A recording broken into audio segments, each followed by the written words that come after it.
Hello students, और सब बढ़िया? क्या हो रहा है? और समर वेकेशन कैसी कट रही है? आपने कुछ एक्स्ट्रा भी कर रहे होंगे। बहुत लोग गेम्स में मतलब क्या हो रहे होंगे, एक्सपर्ट हो रहे होंगे, समर कैंप ज्वाइन किया होगा। कुछ लोग कोडिंग वगैरह भी सीख रहे होंगे, तो कुछ ना कुछ एक्स्ट्रा एक्टिविटी कर रहे होंगे। अच्छी बात है। लेकिन आप लोग ने मतलब दिल तोड़ दिया, किसी ने सब्सक्राइब ही नहीं किया। अब मैं वीडियो बना रही हूँ तो आपके पास आएंगे कैसे? जब आएंगे नहीं तो आप देखेंगे कैसे? तो आपके पास अब वीडियो आने चाहिए, तो आप पहले मेरे चैनल को सब्सक्राइब कर लीजिए। ये आपका है पीसीबी चैनल और मैं हूँ आपकी सुमन मैम। तो सब्सक्राइब कर लीजिए और अच्छा लगे तो लाइक और शेयर करिएगा। तो अभी हमने पिछले लास्ट टॉपिक पे क्या पढ़ा था? मैटर चल रहा है हमारा, matter in our surrounding. Particles के बारे में पढ़ा था, उसके फीचर्स, तो बेसिक हमने सारा रिवीजन कर लिया था। तो आज हम कुछ नया सीखेंगे जो आपको लगेगा कि हाँ वो 9th का कुछ पढ़ रहे हैं, लेकिन इसमें कुछ ऐसा टफ नहीं है, बस थोड़ा नया है। तो एक्साइटेड है कुछ नया सीखने के लिए। चलिए फिर अब हम टॉपिक पहले डिस्कस करते हैं। आज हम लोग पढ़ने क्या वाले हैं, ठीक है? तो आज हम लोग पढ़ेंगे कि जो मैटर की स्टेट है वो चेंज कैसे होती है। तो इसके 2 पॉइंट्स हैं जो हमारे मैटर की स्टेट को चेंज कर सकते हैं। एक तो है टेम्परेचर, ठीक, और दूसरा है प्रेशर। कॉमन आप लोग सभी जानते हैं, वाटर का एग्जांपल सभी लोग जानते हैं कि वाटर को अगर हम लोग कूल कर देते हैं 0 डिग्री सेल्सियस पे temperature, normal temperature 25 degree Celsius पे रूम टेम्परेचर पे वाटर होता है लिक्विड फॉर्म में। अगर हम इसको कूल करते हैं 0 डिग्री सेल्सियस पे ले आते हैं या उससे कम, तो ये फ्रीज हो जाता है, सॉलिड बन जाता है। और अगर हम इसको 100 पे बॉईल कर देते हैं तो ये गैस फॉर्म में आते हैं, ये सभी जानते हैं। तो ये होता है हमारा इफेक्ट ऑफ टेम्परेचर, ठीक। दूसरा जो आपका आता है टॉपिक जो है प्रेशर का इफेक्ट। अब किसी भी मैटर की स्टेट प्रेशर पे कैसे डिपेंड करती है? देखो, नॉर्मल जब एटमॉस्फेरिक प्रेशर होता है तो मैटर नॉर्मल फॉर्म में होगा। अब अगर हम प्रेशर बढ़ा देते हैं, मान लीजिए कोई गैस है, उस पर अगर हमने प्रेशर बढ़ाया तो वो लिक्विड फॉर्म में चेंज हो जाता है। जैसे आपका सीएनजी है, एलपीजी, ये क्या होते हैं? गैसेस होती है, लेकिन हम इसमें क्या प्रेशर, हाई प्रेशर कंप्रेस करके इसको हम किस में चेंज कर देते हैं? लिक्विड फॉर्म में। और अगर प्रेशर हटा देते हैं तो वापस लिक्विड से गैस फॉर्म में चले जाते हैं। तो ये मेन 2 इफेक्ट्स हैं। तो आज हम लोग पढ़ेंगे effect of temperature in change of state of matter, यानी कि मैटर का जो स्टेट चेंज हो रही है उस पर टेम्परेचर का क्या इफेक्ट है, ठीक। तो चलिए हम लोग आगे बढ़ते हैं, स्टार्ट करें। तो पहला है हमारा effect of change of temperature में है जो सॉलिड से लिक्विड। अगर हमारा सॉलिड जब लिक्विड में चेंज होता है तो उसको क्या कहते हैं? कौन बताएगा? लिक्विड, जब सॉलिड हमारा लिक्विड में चेंज होता है that is called melting. Second है लिक्विड हमारा गैस में चेंज हो रहा है। जब हमारा लिक्विड गैस में चेंज हुआ, सॉलिड लिक्विड से चेंज हुआ, मेल्टिंग कहलाया। लिक्विड गैस में चेंज हुआ तो क्या कहलाया? बॉइलिंग, ठीक, या फिर वेपोराइजेशन। थर्ड है आपका गैस टू लिक्विड।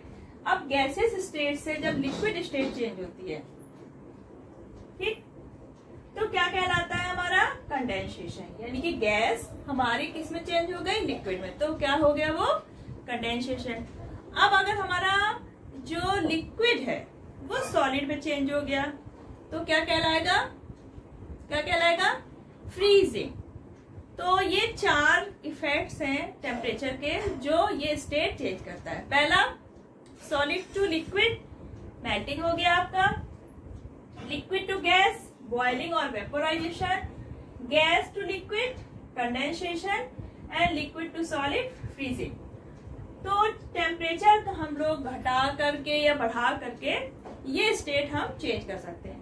तो पहले हम लोग सब पढ़ेंगे सॉलिड से लिक्विड, यानी कि सॉलिड स्टेट से लिक्विड स्टेट में कैसे चेंज होता है, इफेक्ट ऑफ टेम्परेचर क्या होता है। तो इसको हम लोग मेल्टिंग भी बोलते हैं और फ्यूजन। तो the process in which a solid substance changes in a liquid on heating is called melting or fusion। वो प्रोसेस जिसमें हमारा सॉलिड है, हमने सॉलिड लिया, उसको हमने हीट किया, यानी कि हीट किया मतलब हमने टेम्परेचर को क्या करा, बढ़ा दिया। अब हमने टेम्परेचर बढ़ाया तो हमारा सॉलिड किस में चेंज हो रहा है, लिक्विड में। तो ये प्रोसेस हमारी क्या कहलाएगी, मेल्टिंग या फिर फ्यूजन। आप दोनों वर्ड में कोई भी वर्ड यूज कर सकते हैं। सॉलिड से लिक्विड में चेंज हो रहा है टेम्परेचर बढ़ाने पे, तो दिस इज मेल्टिंग और फ्यूजन।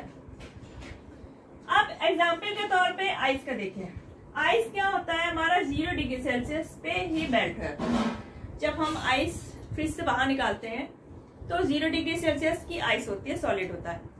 और जब वो मेल्ट होती है तो मेल्ट होने में भी उसको टेम्परेचर क्या रहता है, सेम 0 डिग्री सेल्सियस। यानी कि पहले वो 0 डिग्री सेल्सियस के आइस से पहले किस में चेंज होगी, 0 डिग्री सेल्सियस के वाटर में। तो मेल्टिंग पॉइंट हमारा आइस का क्या हुआ, 0 डिग्री सेल्सियस।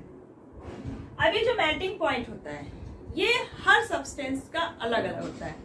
जैसे आइस का आपका हो गया 0 डिग्री, वैक्स जो वैक्स होती है उसका होता है 63 डिग्री सेल्सियस, और आयरन का कितना हुआ 1535। यानी कि आयरन का मेल्टिंग पॉइंट बहुत ज्यादा है। अब ये जो मेल्टिंग पॉइंट होता है ये अलग अलग क्यों होता है, इसका भी एक रीजन है। अब हमारे जो मैटर है, सॉलिड जो है सब्सटेंस, इनमें क्या होता है, पार्टिकल्स होते हैं, उनके बीच क्या होता है, अट्रैक्शन फोर्स होता है। तो जिस मैटर के पार्टिकल्स के बीच अट्रैक्शन फोर्स ज्यादा हुआ तो उसका मेल्टिंग पॉइंट भी ज्यादा होगा। क्यों, अब अट्रैक्शन फोर्स ज्यादा है, पार्टिकल्स की काइनेटिक एनर्जी कुछ ना कुछ होती है जिसके कारण वो मूव करते हैं। अब जब अट्रैक्शन फोर्स ज्यादा है तो वो मूव नहीं कर पा रहे हैं, तो हम क्या करेंगे, हीट करेंगे। हीट जब करते हैं तो क्या होगा, पार्टिकल्स की हमारी काइनेटिक एनर्जी बढ़ती है। लेकिन जो अट्रैक्शन फोर्स अगर ज्यादा है तो हमें उसको ज्यादा हीट करना पड़ेगा, तभी उनके अंदर इतनी काइनेटिक एनर्जी आ पाएगी कि उस अट्रैक्शन फोर्स को वो ब्रेक कर पाए, ओवरकम कर पाए और वो मूव कर सके। जब मूव करेंगे तभी हमारा सॉलिड किस में चेंज होगा, लिक्विड में। तो the melting point of a solid is measure of the force of attraction between the particle. Particles आपके क्या हो सकते हैं, एटम्स भी और मॉलिक्यूल्स भी। तो मेल्टिंग पॉइंट सॉलिड का ये भी कह सकते हैं कि हम ये मेजर करते हैं कि उसके पार्टिकल्स के बीच कितना अट्रैक्शन फोर्स है। अगर हमारा सॉलिड है जिसके पार्टिकल्स के बीच अट्रैक्शन फोर्स ज्यादा है तो उसका मेल्टिंग पॉइंट भी क्या होगा, ज्यादा। यानी high the attraction force between particle and higher will be the melting point. अब जैसे ये आयरन है हमारा, आयरन के पार्टिकल्स का बीच अट्रैक्शन फोर्स बहुत ज्यादा, तभी इसका मेल्टिंग पॉइंट भी क्या है, ज्यादा। तो ये हो गया रिलेशन हमारा अट्रैक्शन फोर्स जो पार्टिकल्स का है और मेल्टिंग पॉइंट के बीच। सॉलिड हीट, हमने सॉलिड को क्या किया, हीट किया। हीट करने से क्या होगा, जो इसके पार्टिकल्स हैं उनकी काइनेटिक एनर्जी क्या होगी, बढ़ेगी। जब काइनेटिक एनर्जी बढ़ेगी तो वो अपनी पोजीशन छोड़ के क्या होंगे, मूव करना शुरू कर देंगे। जब मूव करेंगे तो हमारा सॉलिड किस में चेंज हो जाएगा, लिक्विड फॉर्म में। तो ये था हमारा मेल्टिंग फ्यूजन। ठीक, आप इसका स्क्रीनशॉट लीजिए। फिर हम लोग पढ़ते हैं लिक्विड से गैस फॉर्म। अब आपका आता है लिक्विड से गैस फॉर्म। लिक्विड फॉर्म से जब गैस फॉर्म चेंज होती है दैट इज कॉल्ड बॉइलिंग और वेपोराइजेशन।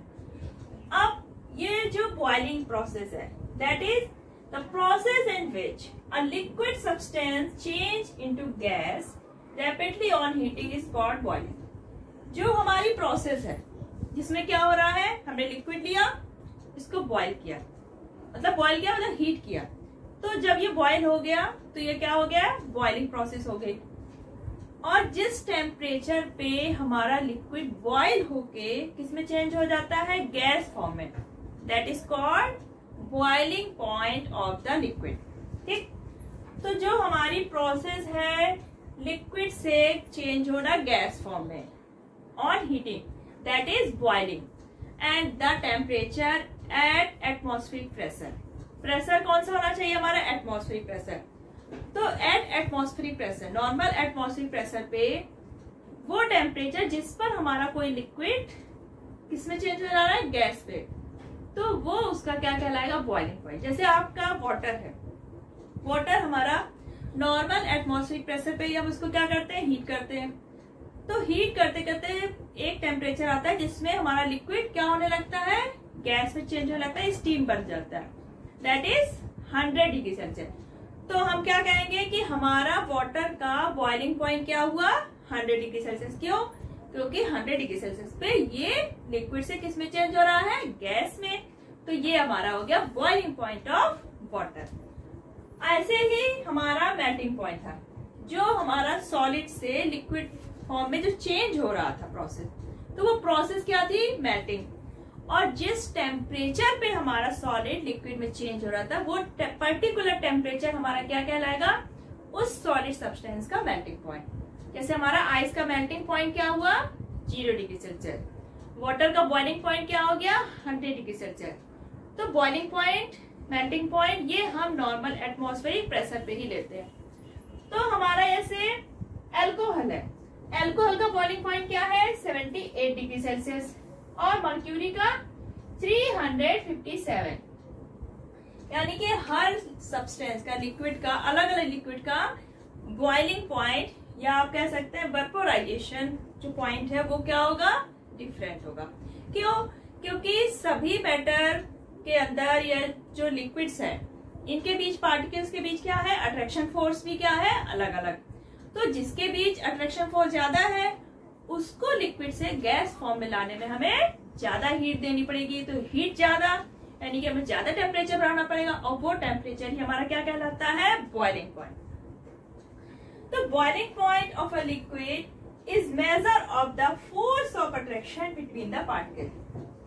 तो आपका जो बॉइलिंग पॉइंट है, ये भी हम किस लिए यूज कर सकते हैं, जो हमारा लिक्विड है उसके पार्टिकल्स के बीच जो अट्रैक्शन फोर्स है उसको मेजर करने के लिए। तो आपका boiling point, boiling, melting point, melting, it will be clear. Clear हो गया, कोई प्रॉब्लम? चलिए फिर आगे बढ़ते हैं हम लोग। अब हमारा नेक्स्ट आएगा, नेक्स्ट क्या था आपका, गैस से लिक्विड में, दैट इज कंडेंसेशन। तो आप इसका स्क्रीनशॉट लीजिए, फिर उसके बाद हम लोग गैस से लिक्विड पढ़ते हैं। Gas to liquid. अब गैस टू लिक्विड चेंज होने में हमारा टेम्परेचर का क्या इफेक्ट है। तो गैस टू लिक्विड जब स्टेट चेंज होती है तो वो क्या कहलाती है हमारी, condensation. The process of changing a gas or vapour to a liquid by cooling is called condensation. अभी हमने जो पढ़ा था मेल्टिंग और बॉइलिंग, इसमें हमारा क्या होता था, टेम्परेचर हम क्या करते थे, बढ़ाते थे, इंक्रीज करते थे। अब जो हमारा गैस टू लिक्विड चेंज हो रहा है, इसमें हम क्या कर रहे हैं, टेम्परेचर घटाने का इफेक्ट देखेंगे। हम जब कंडेंसेशन प्रोसेस देख रहे हैं, यानी कि गैस फॉर्म किसमें चेंज कर रहे हैं हम लोग, लिक्विड फॉर्म में, तो इसमें हम क्या करेंगे, टेम्परेचर कम करना है इसमें। तो टेम्परेचर कम करने पे जो प्रोसेस होती है, जिसमें गैस हमारा किसमें चेंज होता है, लिक्विड, इज कॉल्ड कंडेंसेशन। यानी कि जैसे आपका वाटर है, इसकी स्टीम है, हमने इसको कूल किया, तो ये किसमें चेंज हो गया, वाटर। अब कूल करेंगे, यानी कि इससे एनर्जी क्या होगी, हीट क्या होगी, रिलीज होगी, इससे अलग हो जाएगी, और हमारा स्टीम किसमें चेंज हो जाएगा, वाटर पे। गैस है, इसको कूल करेंगे तो ये किसमें बन जा रहा है, लिक्विड फॉर्म में। अब ऐसा होता क्यों है, पहले हम क्या करते थे, हीट करते थे। अब गैस है, इसके पार्टिकल्स के बीच अट्रैक्शन फोर्स क्या होगा, बहुत कम होगा, काइनेटिक एनर्जी बहुत ज्यादा होगी, तभी तो इधर उधर मूव कर रहे हैं, बहुत दूर दूर है, स्पीड ज्यादा है। तो जब हम इसको कूल करेंगे, कूल करने से क्या होगा, पार्टिकल्स की जो काइनेटिक एनर्जी है, जो भाग दौड़ करने की ताकत है उनकी, वो क्या हो जाएगी, कम हो जाएगी, ठंडे पड़ जाएंगे वो। तो जब हमने कूल किया तो हमारे गैस के जो पार्टिकल्स हैं, तो वो क्या हो गए, काइनेटिक एनर्जी उनकी कम हो गई, यानी कि उनका ग्लूकोन डी लेवल कम कर दिया हमने, तो अब शांत बैठ जाएंगे। तो जब एनर्जी उनकी कम हुई तो क्या हुआ, उनके बीच अट्रैक्शन फोर्स भी कम। अब जब थक गए, शांत हो गए, तो बैठ गए, यानी कि थोड़ा थोड़ा पास पास आने लगे, यानी कि उनके बीच अट्रैक्शन फोर्स क्या होने लगा, बढ़ने लगा। पार्टिकल्स के बीच स्पेस कम होने लगा, काइनेटिक एनर्जी कम होने लगे। तो क्या हुआ, ये धीरे धीरे किसमें चेंज होंगे, लिक्विड फॉर्म में। तो ये प्रोसेस हमारी क्या होती है, कंडेंसेशन। तो हमारा जब कंडेंसेशन प्रोसेस होता है तो इसमें क्या होता है, काइनेटिक एनर्जी क्या होती है, कम होती है, और अट्रैक्शन फोर्स जो पार्टिकल्स के बीच का वो बढ़ जाता है। नेक्स्ट है आपका लिक्विड स्टेट से सॉलिड स्टेट। लिक्विड स्टेट से सॉलिड स्टेट चेंज होती है, दैट इज फ्रीजिंग। फ्रीजिंग भी कहते हैं और सॉलिडिफिकेशन, यानी कि लिक्विड हम किस में चेंज कर रहे हैं, सॉलिड में, यानी कि फ्रीज कर रहे हैं। तो यहाँ पर भी हमें क्या करना है, जब हमें लिक्विड से सॉलिड बनाना है, कूल करना है। तो कूल करने पे क्या होगा, हमारा लिक्विड किस में चेंज हो जाएगा, सॉलिड में। जैसे वाटर हमारा है लिक्विड फॉर्म, जब हम उसको कूल करते हैं यानी 0 डिग्री सेल्सियस पे कूल कर देते हैं तो वो किस में चेंज होता है, आइस में। अब हमारा ये सॉलिड बनता क्यों है, इसमें भी यही है, जो लिक्विड के पार्टिकल्स है इनके काइनेटिक एनर्जी ज्यादा ही होती है सॉलिड के कंपेयर में, और इनके पार्टिकल्स के बीच स्पेस भी ज्यादा है। जब हम इसको कूल करेंगे तो क्या होगा, काइनेटिक एनर्जी कम होगी। जब एनर्जी कम होगी तो ये पास पास आ जाएंगे और अट्रैक्शन फोर्स इनका बढ़ जाएगा, और ये इतने पास आ जाएंगे कूल करते करते एक पर्टिकुलर टेम्परेचर पे कि ये सॉलिड में चेंज जाएंगे। तो वो प्रोसेस हमारी क्या हो जाएगी, सॉलिडिफिकेशन या फिर फ्रीजिंग। ये भी हमारा अलग अलग सब्सटेंस के लिए अलग अलग होता है। तो ये रही आपकी समरी। सॉलिड स्टेट से लिक्विड स्टेट में चेंज होने के लिए अगर हमने हीट किया तो क्या हुआ, मेल्टिंग प्रोसेस हो गई। अगर हमने लिक्विड स्टेट से सॉलिड स्टेट में बदलना है तो हमने क्या किया, कूल किया। तो लिक्विड स्टेट से सॉलिड स्टेट में जाने को प्रोसेस, रिवर्स प्रोसेस, मेल्टिंग का क्या हुआ, फ्रीजिंग। तो what will be the reverse process of melting, तो क्या हुआ, ये फ्रीजिंग। फ्रीजिंग और मेल्टिंग हमारे क्या हो गए, रिवर्स प्रोसेस। लिक्विड गैस में चेंज हो रहा है यानी कि बॉइलिंग प्रोसेस हुई। गैसेस स्टेट हमारी लिक्विड स्टेट में चेंज हो रही है यानी कि कंडेंसेशन। तो आपका बॉइलिंग और कंडेंसेशन दोनों क्या हो गए, रिवर्स प्रोसेस। जब हमारा बॉइलिंग होगा तो हमारी हीट क्या होती है, ली जाती है, ठीक। जब कंडेंसेशन होता है तो हीट क्या होती है, रिलीज होती है। तो ये तो आपका हो गया टेम्परेचर का इफेक्ट, ठीक।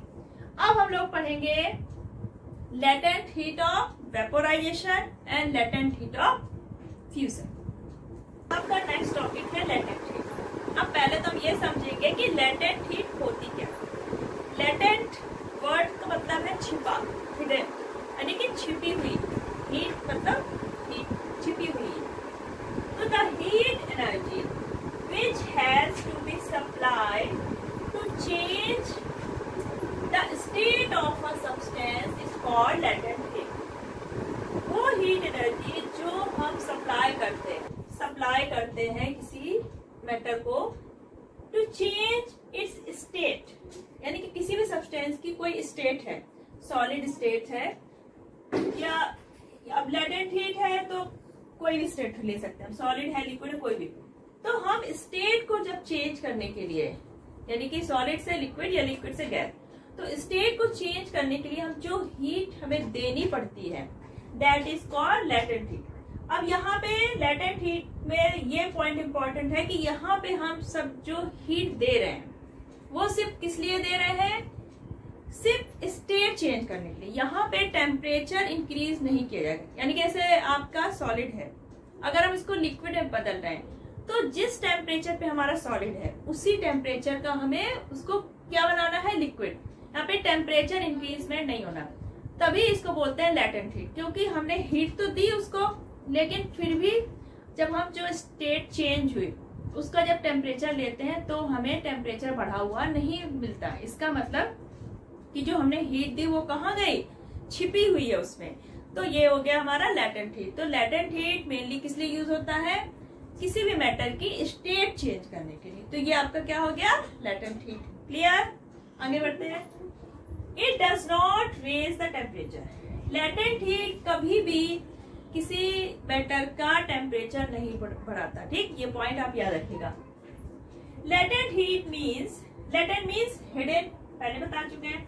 It hidden in the substance going to change state. जो सब्सटेंस हमारा स्टेट अपनी चेंज कर रहा है ये उसी में छिपा होता है। मान लीजिए आप 1 kg आपने आइस ली, आइस हमें पता है 0 डिग्री सेल्सियस पे होता है। अब हमें इसको मेल्ट करना है तो हम क्या करेंगे, इसको थोड़ा हमने हीट किया, ठीक। अब हमने हीट किया और इसको तब तक हीट करेंगे जब तक कि हमारा आइस किसमें चेंज ना हो जाए, वाटर में। और वाटर कितना टेम्परेचर ही रहना चाहिए, 0 डिग्री, इससे ज्यादा हमें हीट नहीं करना है। तो यहाँ पे हमने सिर्फ क्या किया, आइस सॉलिड स्टेट है उसको हमने किस में चेंज कर दिया, वाटर में, जो कि लिक्विड स्टेट है। तो ये एक्सपेरिमेंट से हमने किया। ये हमने आइस ली, थर्मामीटर लिया जो कि रीडिंग क्या दिखाना होगा 0 डिग्री सेल्सियस। अब हमने यहाँ पे लो फ्लेम से इसको हीट करना शुरू किया तो हमारा क्या होगा, आइस धीरे धीरे मेल्ट होके वाटर में चेंज हो जाएगा, लेकिन टेम्परेचर हमारा कितना मेंटेन रहेगा 0 डिग्री सेल्सियस। यानी कि जो हमने हीट प्रोवाइड की आइस को, तो वो कहाँ है, वो सिर्फ सॉलिड स्टेट, जो आइस की सॉलिड स्टेट है उसको चेंज करने में यूज्ड अप हो गई। बाकी आइस हमारी 0 डिग्री सेल्सियस की थी, वाटर भी 0 डिग्री सेल्सियस का ही रहेगा। यानी कि हीट टेम्परेचर बढ़ाने में यूज नहीं हुई, किस लिए यूज हुई, सॉलिड से लिक्विड फॉर्म में चेंज करने में। तो ये हो गई हमारी आइस की लेटेंट हीट। तो latent heat of ice, fusion of ice या मेल्टिंग ऑफ आइस कितना होता है, 3.34 into 10 to power 5 joule per kg. Joule per kg यानी कि 1 किलो आइस है, 1 केजी आइस है, उसको अगर हमें आइस यानी कि सॉलिड से किस में चेंज करना है, लिक्विड फॉर्म यानी कि वाटर में, तो हमें कितनी हीट देनी पड़ेगी, 3.34 इंटू 10 टू पावर 5 जूल। यानी कि इतनी एनर्जी चाहिए जिससे हमारा आइस क्या हो जाएगा, लिक्विड में चेंज हो जाएगा। तो ये होगी हमारी आइस की लेटेंट हीट ऑफ फ्यूजन या लेटेंट हीट ऑफ मेल्टिंग। तो ये लेटेंट हीट क्या हुई, the latent heat of fusion of a solid is the quantity of heat in which in joule, energy किसमें हीट ले रहे हैं, जूल में, required to convert 1 kg of solid at its melting point. और ये जो एनर्जी यूज हो रही है, रिक्वायर कर रहे हैं किस टेम्परेचर पे, मेल्टिंग पॉइंट। आइस हमारा क्या था, 0 डिग्री सेल्सियस पे था, जो कि इसका मेल्टिंग पॉइंट है। तो सॉलिड लेंगे किस टेम्परेचर पे लेंगे, मेल्टिंग पॉइंट, जिसका सॉलिड का जो मेल्टिंग पॉइंट है उसी मेल्टिंग पॉइंट पे हम सॉलिड लेंगे, उसको हीट करेंगे और उसको किसमें चेंज कर देंगे हम लोग, लिक्विड में। तो जो एनर्जी हमें चाहिए वो उसकी क्या हो जाएगी, लेटेंट हीट। अब हमारा टॉपिक आएगा लेटेंट हीट ऑफ वेपोराइजेशन। अभी हमने क्या पढ़ा, फ्यूजन, तो इसका स्क्रीनशॉट लीजिए, फिर हम लोग वेपोराइजेशन। नेक्स्ट टॉपिक आता है लेटेंट हीट ऑफ वेपोराइजेशन। अभी हमने क्या पढ़ा था, लेटेंट हीट ऑफ मेल्टिंग और फ्यूजन। तो लेटेंट हीट ऑफ वेपोराइजेशन नाम से आपको समझ में आ जाएगा कि यहाँ पर बॉइलिंग पॉइंट यानी बॉइलिंग यूज हो रहा है। The latent heat of vaporisation of a liquid is the quantity of heat in joules required to convert 1 kg of the liquid at its boiling point to vapour or gas without any change in temperature. अब हम जो latent heat of vaporisation निकालेंगे, तो जो हम liquid लेंगे वो किस टेम्परेचर पे होगा, उसके बॉइलिंग पॉइंट पे। अगर हमने वाटर लिया है तो इसकी लेटेंट हीट निकालने के लिए हमें वाटर किस टेम्परेचर पे लेना होगा, 100 डिग्री सेल्सियस पे, क्योंकि ये हमें किस टेम्परेचर पे पता चलेगा, उसके बॉइलिंग पॉइंट पे। तो हमारे वाटर का बॉइलिंग पॉइंट कितना होता है, 100 डिग्री सेल्सियस। मान लीजिए हमने वाटर लिया 100 डिग्री सेल्सियस पे। अब यहाँ पे टेम्परेचर इसका क्या है, 100 डिग्री सेल्सियस, हमने थर्मामीटर से मेजर कर लिया। अब हमें निकालना है लेटेंट हीट ऑफ वेपोरेशन, यानी कि जो हमारा लिक्विड है बॉइलिंग पॉइंट पे है, लिक्विड है, अब वो चेंज होगा किस पे, गैस पे, यानी कि वेपोराइज हो रहा है, यानी कि गैस फॉर्म में चेंज हो रहा है। तो लिक्विड फॉर्म से गैस फॉर्म में चेंज होने में टेम्परेचर क्या होगा, एट इट्स बॉइलिंग पॉइंट। तो 100 डिग्री सेल्सियस का जो हमारा वाटर है वो जब गैस फॉर्म में चेंज होता है तो उसको चेंज करने में जो हमें हीट लगती है that is called latent heat of vaporisation. तो जो हमारा वाटर है, जो वाटर है उसकी लेटेंट हीट क्या है, 22.5 into 10 to power 5 joule per kg. यानी कि आपने 1 किलो वाटर लिया, 1 kg वाटर लिया, जो कि किस टेम्परेचर पर है, 100 डिग्री सेल्सियस। पहले हम 1 kg लेके इसको पहले हीट कर लेंगे ताकि ये 100 डिग्री सेल्सियस पे आ जाए। अब हम क्या करेंगे, थर्मामीटर से हमने टेम्परेचर लिया 100 डिग्री सेल्सियस। अब हम इसको फर्दर कितना भी हीट करते रहें, लेकिन इसका टेम्परेचर 100 डिग्री सेल्सियस ही रहेगा और हमारा पूरा वाटर धीरे धीरे किसमें चेंज हो जाएगा, गैस फॉर्म में। लेकिन हमारा टेम्परेचर जो है वो 100 से ना बढ़ेगा और ना ही कम होगा। यह क्या हुई, जो हमने हीट फर्दर इसको दी है वो कहाँ यूज हो गई, हमारी लिक्विड से गैस फॉर्म में चेंज करने में। अब ये एनर्जी जो है तो ये हमारी यूज हो जाती है किसमें, स्टेट चेंज करने में, टेम्परेचर नहीं बढ़ाता। क्यों, अब ये एनर्जी यूज कहाँ होती है, अब वाटर है, इसके पार्टिकल्स के बीच अट्रैक्शन फोर्स ज्यादा है, ठीक, तो इस अट्रैक्शन फोर्स को तोड़ के इतना कम कर देना कि वो किसमें चेंज हो जाए, गैस फॉर्म में। तो हमारी जो लेटेंट हीट ऑफ वेपोराइजेशन है वो कहाँ यूज हो रही है, आपके जो लिक्विड के पार्टिकल्स है उनके बीच जो अट्रैक्शन फोर्स है उसको ब्रेक करने में और पार्टिकल्स की काइनेटिक एनर्जी बढ़ाने में। इतनी काइनेटिक एनर्जी बढ़ा देता है कि वो लिक्विड से सीधे गैस में चेंज हो गए और टेम्परेचर हमारा 100 डिग्री सेल्सियस ही बना रहेगा। तो लेटेंट हीट हो गया vaporisation of liquid. Latent heat of evaporation of a liquid is the quantity of heat in joules required to convert 1 kg of liquid at its boiling point। ये point याद रखने का। जब आप latent heat of melting निकालते थे तो आप जो स्टेट लेते थे मेटल की जो भी, वो किस पे होती थी, इसके मेल्टिंग पॉइंट पे। जब हम latent heat of vaporization निकालेंगे तो जो हमारा लिक्विड होगा वो किस टेम्परेचर पे होगा, इसके बॉइलिंग पॉइंट पे। ये पॉइंट दोनों ही याद रखिएगा। To a vapour or gas without any change in temperature. तो आपका लेटेंट हीट ऑफ मेल्टिंग हो या लेटेंट हीट ऑफ वेपोरेशन हो, टेम्परेचर हमारा कहीं भी इंक्रीज नहीं होगा, सिर्फ हमारी एनर्जी कहाँ यूज हो रही है, उसकी स्टेट को चेंज करने में।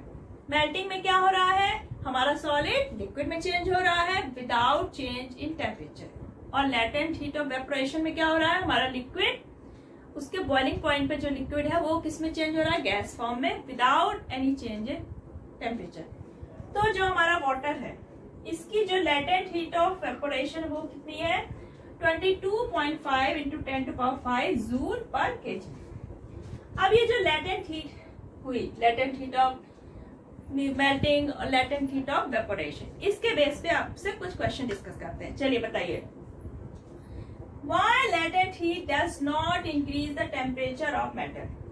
अभी मैंने बताया कि latent heat टेम्परेचर क्यों नहीं बढ़ाती है, कौन बता सकता है, आप कमेंट बॉक्स पे लिख के बताइएगा। चलिए मैं अभी बताती हूँ। जो आपकी latent heat है तो वो टेम्परेचर इंक्रीज में नहीं होती है, तो क्यों नहीं इंक्रीज होती, क्यों, क्योंकि ये कहाँ यूज हो जाती है, पार्टिकल्स के जो अट्रैक्शन फोर्स है उसको ओवरकम करने में। यानी कि अगर सॉलिड है तो उसके अट्रैक्शन फोर्स जो है सॉलिड का वो इतना कम कर देती है कि वो किसमें चेंज हो जाए, लिक्विड में। वेपोराइजेशन स्टेट में है तो वो लिक्विड के पार्टिकल्स के बीच का अट्रैक्शन फोर्स इतना कम कर दे वो किसमें चेंज हो जाए, गैस में। तो ये क्वेश्चन क्लियर हो गया। अब आपका नेक्स्ट क्वेश्चन है, 0 डिग्री सेल्सियस आइस ज्यादा आपको कूलिंग देगी कि 0 डिग्री सेल्सियस का वाटर। आपके एक हाथ में आपने आइस रखा और एक हाथ में आपने रखा 0 डिग्री सेल्सियस का वाटर। अब आप बताइए आपको कौन सा ज्यादा ठंडा लगेगा।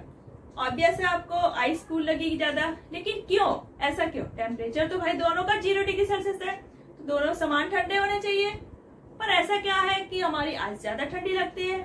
इसका रीजन क्या है, लेटेंट हीट ऑफ मेल्टिंग।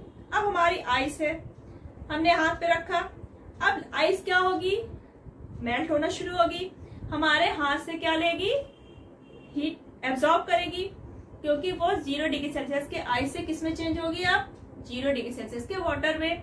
इसलिए जब हमारे हाथ से एक्स्ट्रा एनर्जी रिलीज होगी तो हमें क्या होगा, ज्यादा कूल फील होगा। तो दिस इज द रीजन कि आपकी 0 डिग्री सेल्सियस की आइस मोर कूलिंग होती है than 0 degree Celsius water. Why it is more harmful to burn with steam rather than boiling water? अगर आपके हाथ पे कहीं बॉइलिंग वाटर गिर गया तो आपको शायद इतना गर्म ना लगे। बाई चांस अगर आपको स्टीम कहीं पे लग गई तो पूरा लगता है अंदर तक जलन हो गई। ऐसा क्यों होता है? अब यहाँ पे भी सेम है भाई, स्टीम है तो स्टीम के पास क्या होगी, जो लेटेंट हीट है वो भी होगी। अब जब हम स्टीम से जलेंगे, अब स्टीम की प्रॉपर्टी क्या होगी, हमारे हाथ में आई तब वहां पे टेम्परेचर तो उसका कम हो गया, वो बॉइल हो रहा था वहां पे पानी, तो वहां पे स्टीम हमारी 100 डिग्री सेल्सियस पे थी। जब वो हमारे हाथ में आई तो क्या हुआ, अब वो कूल होना शुरू होगी, कूल होना शुरू होगी यानी कि गैस किसमें चेंज होगी, स्टीम हमारी वाटर में। अब जब कंडेंसेशन प्रोसेस होगा तो इसमें क्या होता है, हमारा एनर्जी का रिलीज यानी कि जो गैस फॉर्म है हमारी स्टीम है वो जब लिक्विड में चेंज होगी तो एनर्जी तो रिलीज करेगी। एक तो स्टीम को गर्म, उसके बाद उसने एनर्जी भी रिलीज कर दी, तो हमें क्या होगा, बहुत ज्यादा अंदर तक गर्म फील होगा। तो it is more harmful to burn with steam rather than boiling water. इसीलिए अगर हम स्टीम से जलते हैं तो हमको ज्यादा जलन फील होती है रेदर देन बॉइलिंग वाटर। तो आई थिंक आपका latent heat of melting, vaporation, ये सब कुछ क्लियर हो गया होगा। बेसिक पॉइंट आपके मेल्टिंग, वेपोरेशन, फ्रीजिंग और जो आपका कंडेंसेशन, ये तो थोड़ा पिछला ही था, तो ये क्लियर हो गया होगा। अब हम लोग नेक्स्ट वीडियो में क्या पढ़ने वाले हैं, अभी हमने पढ़ा केवल सिर्फ टेम्परेचर का इफेक्ट, यानी कि आप हम टेम्परेचर बढ़ा रहे हैं तो मैटर में क्या चेंज आ रहा है, घटा रहे हैं तो क्या चेंज आ रहा है। अब हम प्रेशर का इफेक्ट पढ़ेंगे, वो हम नेक्स्ट वीडियो में करेंगे, क्योंकि आज के लिए बस इतना बहुत है। अपना ख्याल रखिएगा, और अभी वेकेशन बहुत है, गर्मियां भी हैं, तो अपना एंजॉयमेंट बनाए रखिएगा। ज्यादा टेंशन एंजॉय नहीं है, बस आपको इतना ही वीडियो से ही आपका हो जाएगा। चलिए फिर, अगर वीडियो पसंद आया हो तो लाइक और शेयर जरूर करिएगा और सब्सक्राइब करना मत भूलिए, क्योंकि